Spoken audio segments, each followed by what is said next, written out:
So what do we take to work with us? We take intellect.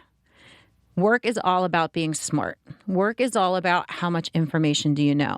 Work is all about what school did you go to. Work is all about, how do I get to the next level? I'm going to have to go, how many people go back to school, right? It's always going back to this idea of learning. And what's so interesting is that I've spent most of my adult life in education in some way, shape, or form, from school teacher to actually 10 years of running corporate universities to like my past 10 years of actually working with hundreds of companies to create training programs. Our training programs are filled with information. And it was shocking to me at one point to realize that the energy of intellect was actually the least valuable energy in helping you to achieve a goal. Isn't that crazy? Success is actually an energy, which is really interesting to think about. It can't be destroyed, right? It can only be created, and it can only change shapes and form. And so if you are putting your game face on, you're actually blocking the energetic flow. And I always think about this concept of, being a kid in school. And do you, I don't know, growing up in school, but do you remember the battery exercise that you did in science class, probably in about 4th or 5th grade? So you had the little battery pack and you had a light bulb. And if you hooked up this wire on this side and you hooked up this wire on this side, your light bulb lit up. But if something in that circuit was missing, there was no energetic frequency. It's the same thing. So when work is a grind, when work feels hard, when work is not me being me, but me pretending to be somebody else, we knock out 3 energies that contribute to actually somebody not just being successful, but actually feeling successful. Everything starts with your physical or physiological reaction. That dictates whether something feels comfortable or uncomfortable. And the more comfortable you are, the more action you're willing to take. And it is that continuous action. And if you think about it from a workout standpoint, right? You have to do enough reps. You have to lift enough weight.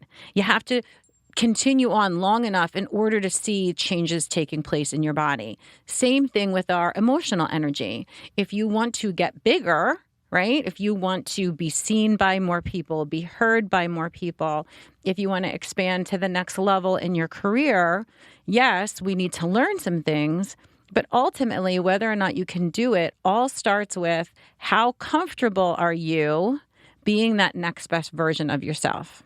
What they learn from this is if you don't trigger within you your fight or flight response, then you do not release the chemical that causes you to not be able to focus in the moment.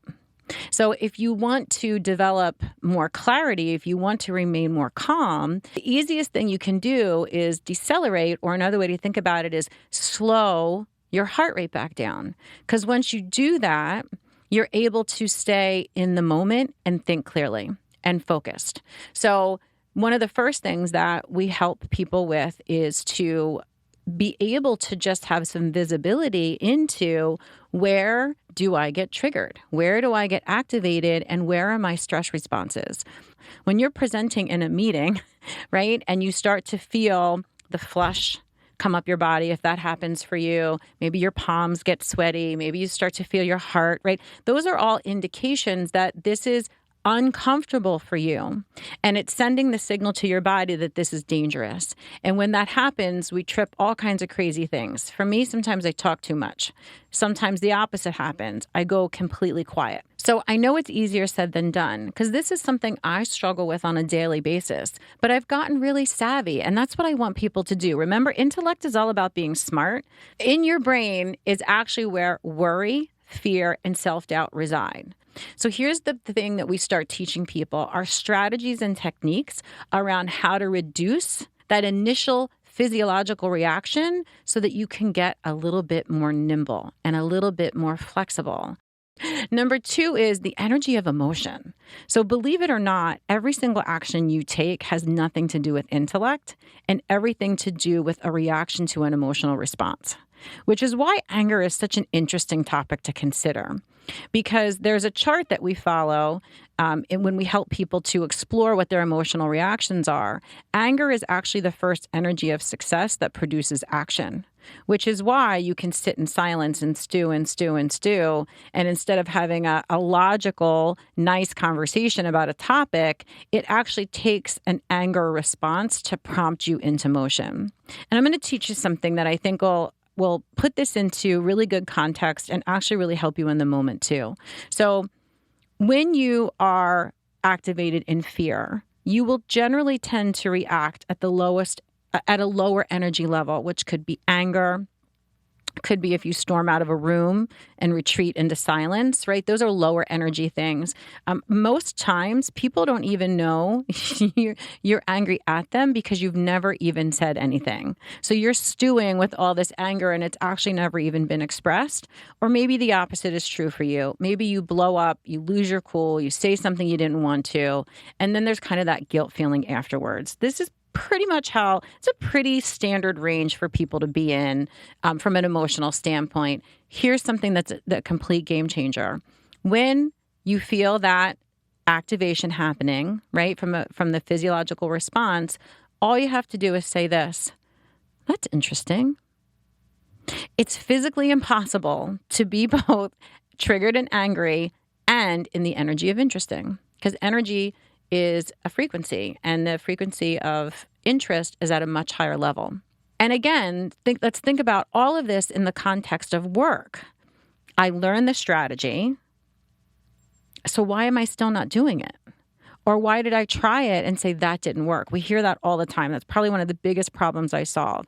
As a matter of fact, when I hear a client say to me, "Oh, Susan, we tried that before, it didn't work," I'm kind of like, yes, because I know there was something that didn't work, but it probably had more to do with somebody's inability to take an action, or they took one action and it didn't go very well. Mantras are the energy of faith.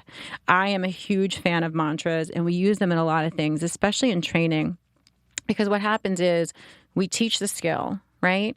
And now I've got to get somebody into action and staying in action long enough, even though, right, they feel uncertain, and we know uncertainty is always going to slow you down. If they feel fear, it's going to full on be a blocker. It's so detrimental that they can't even take an action.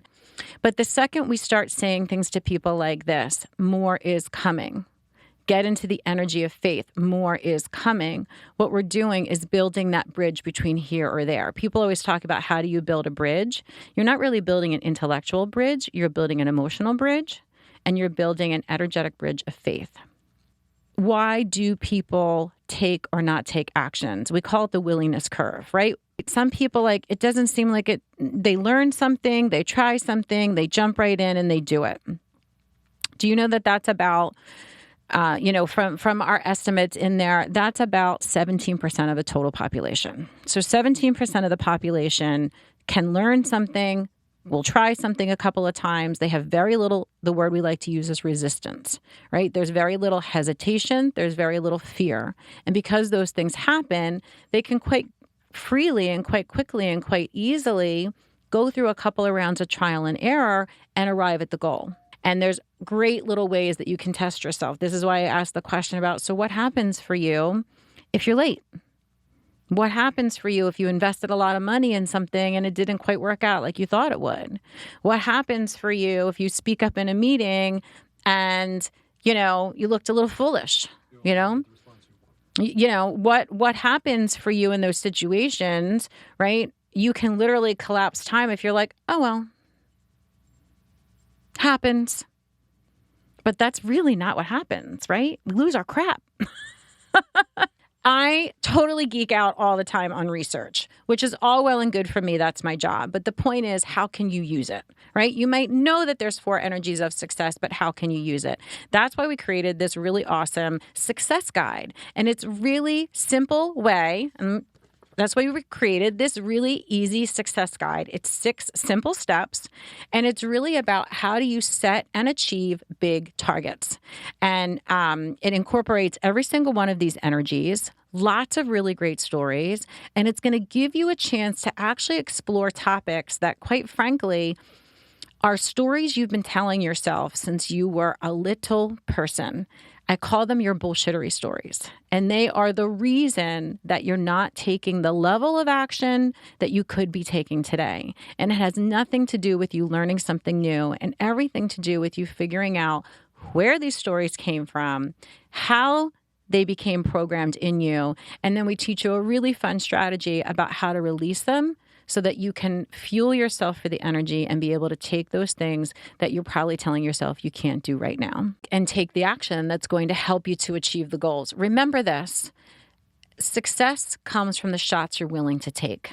How many shots are you willing to take? The more shots you're willing to take, the further you're going to go. If you only have the capacity to do one, you are always going to wonder why I couldn't be better.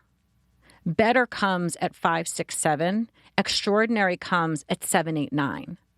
When you're at 1, 2, 3, it's messy, it's awkward, it's uncomfortable. It's supposed to be. The second you decide that's a phenomenal thing and that means I'm learning and growing, the second everything is available for you.